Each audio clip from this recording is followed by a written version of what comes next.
And we're back. Yeah, Tanya feels very safe, with Quentin and his crew. He appears just at the right time when Tanya needs comforting, absolutely. And Jack is a form of distraction for Portia, because Portia's tied to her at the hip.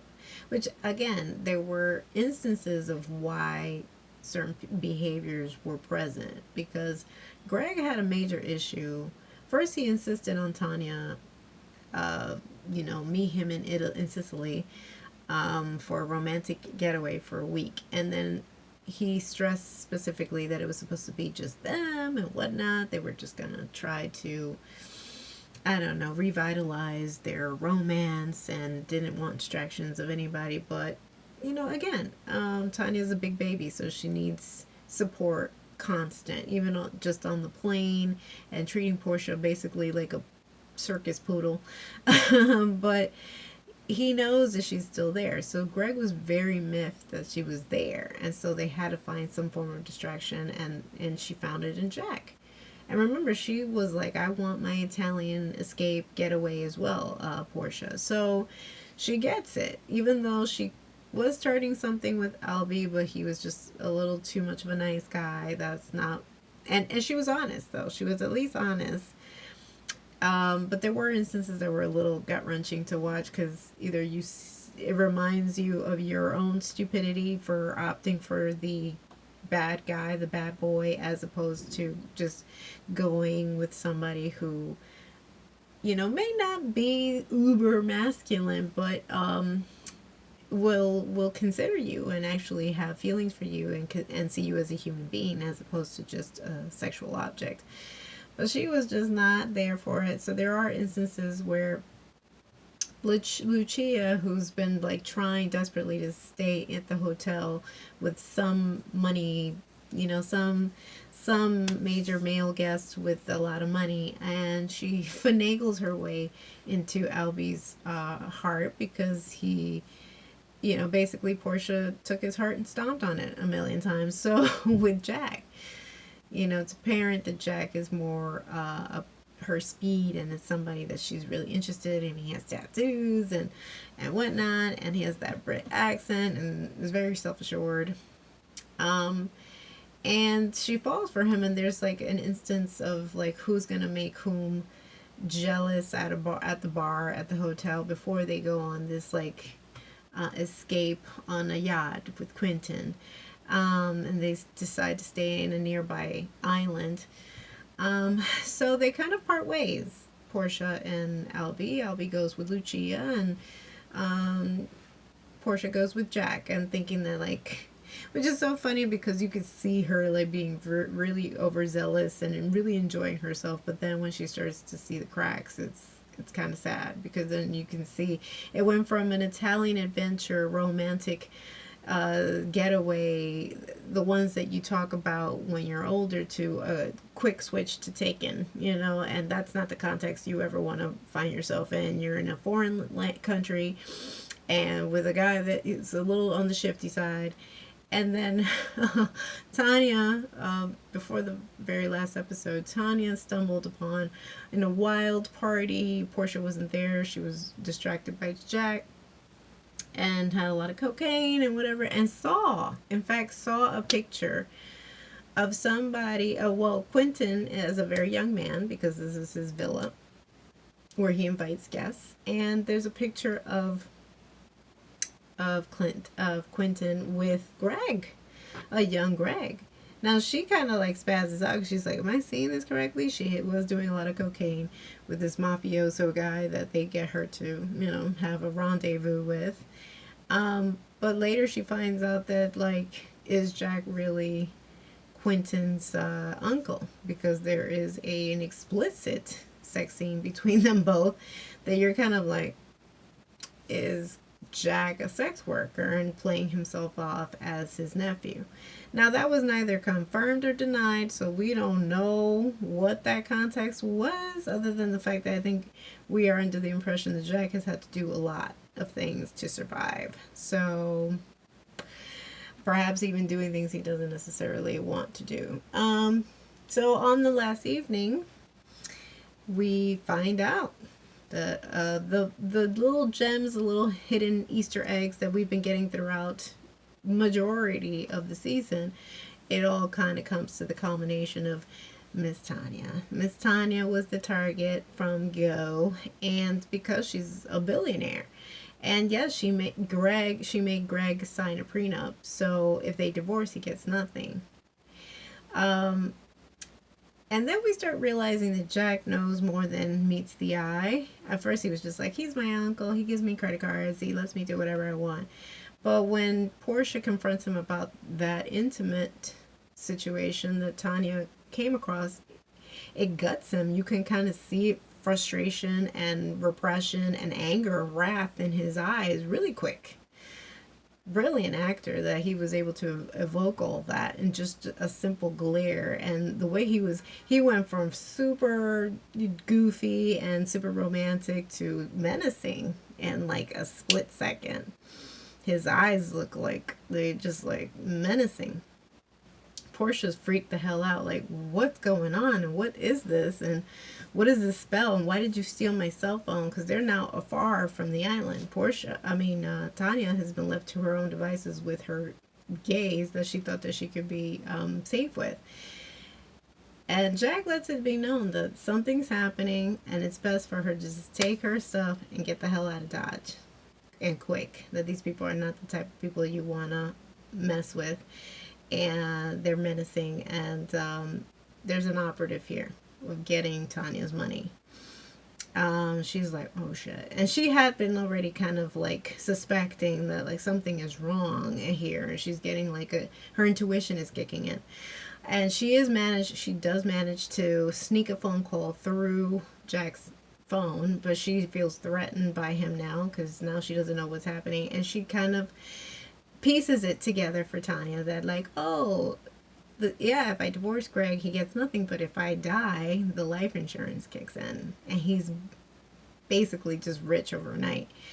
Now, Jack also made it clear that Quentin, even though he comes across as very rich and ritzy, he's actually broke. So something's there. There's an underbelly here of like, how does Quentin necessarily know Greg?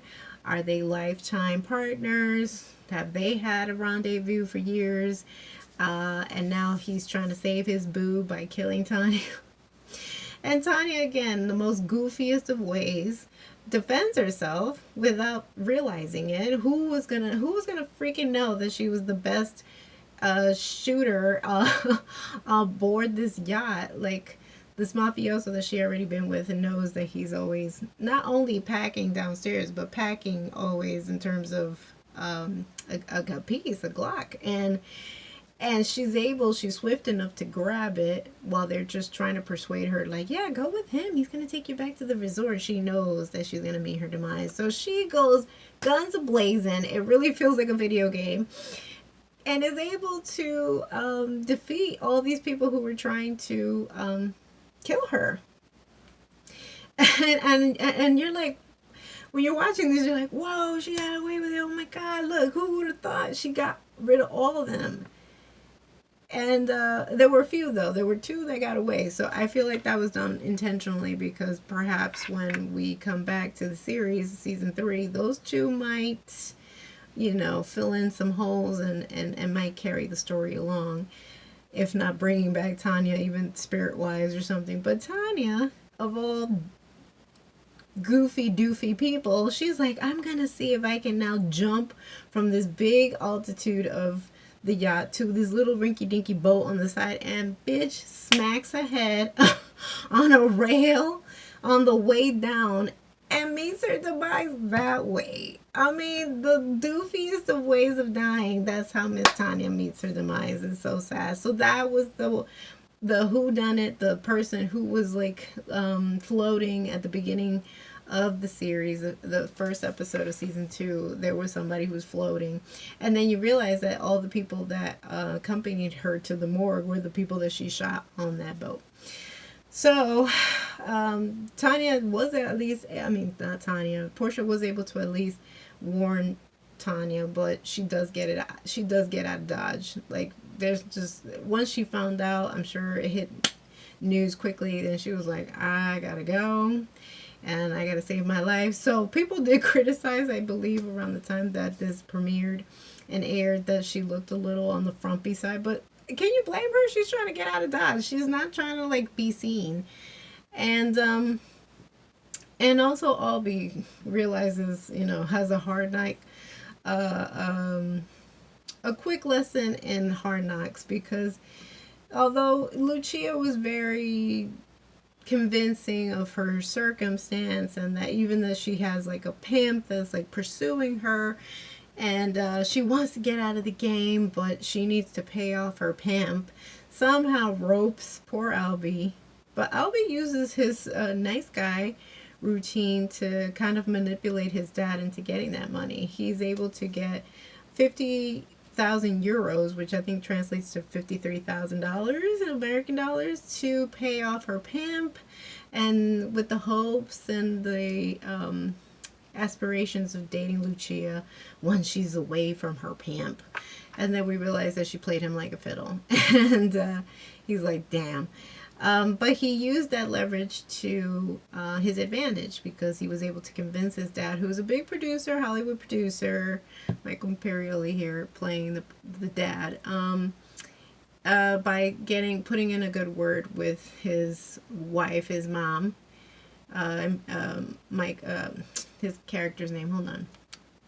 Yes, Dominic DeGrazio's wife and Albie's mom. And for some reason, she will listen to what Albie has to say, and yeah, it works. So he kind of, what he called it, his karmic payment for years of being a pig, and is able to put in a good word so that he can come back home.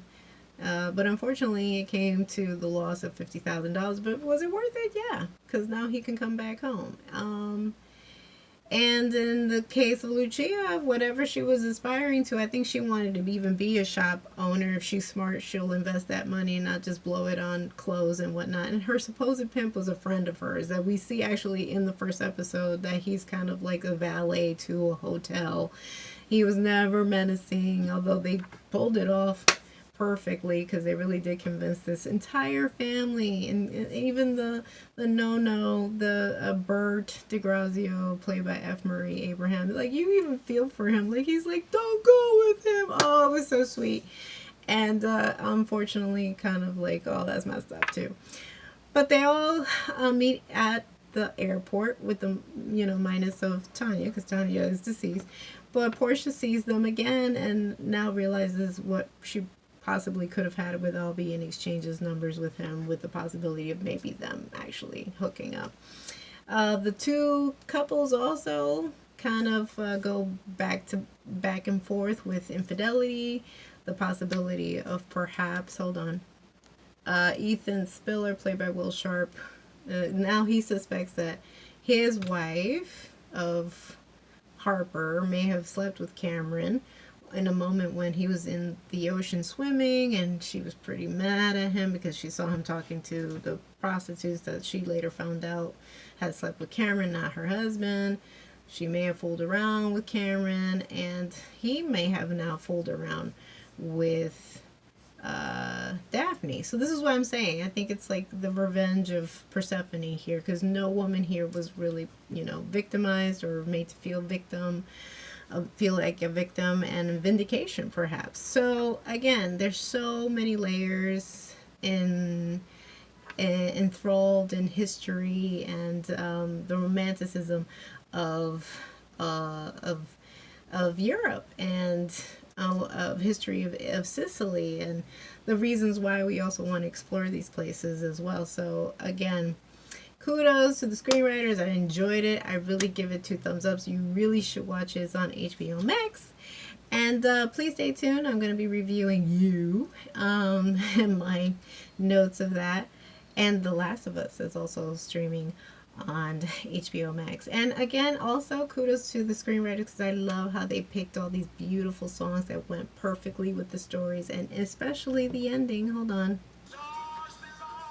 If y'all love my channel, have been a faithful viewer, you know I love my Sam Cooke. So this is Sam Cooke at the Copa, live performance of The Best Things in Life for Free. I love this. I love him.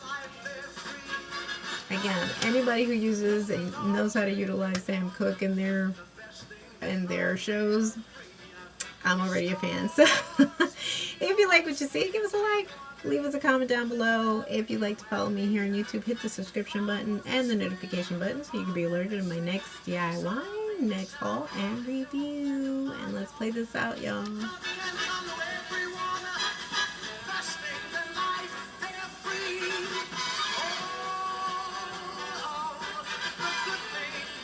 I'm gonna do my best, Jennifer Coolidge.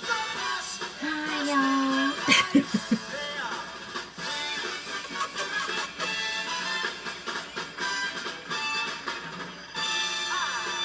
Alright, y'all. Till next time, XOXO, Nerdy Girl.